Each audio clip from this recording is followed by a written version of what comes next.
Hello friends, હું છું ચિરાગ વૈષ્ણવ અને આજે આપણે પ્લસ માઇનસ રૂલ્સના એક્ઝામ્પલ જોઈશું. તો ચાલો આપણે જોઈએ. તો આટલા પ્લસ 4 છે તો આપણે શું કરીશું? પ્લસના 4 નિશાન કરીશું. 1 2 3 4. માઇનસ 3 છે તો માઇનસ 3નું નિશાન કરીશું. 1 2 3. હવે શું કરીશું કે પેર બનાવશું. તો આ થઈ એક પેર, આ થઈ બીજી પેર અને આ થઈ ત્રીજી પેર. તો કઈ નિશાન બાકી રહ્યું? પ્લસ નું.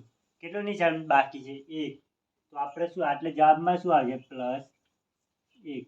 તે જ રીતે બીજું એક્ઝામ્પલ જોઈએ. તો પ્લસ 2 છે તો શું કરીશું? 1 પ્લસ આ બીજું પ્લસ તે, અને માઇનસ 4 છે તો શું કરીશું?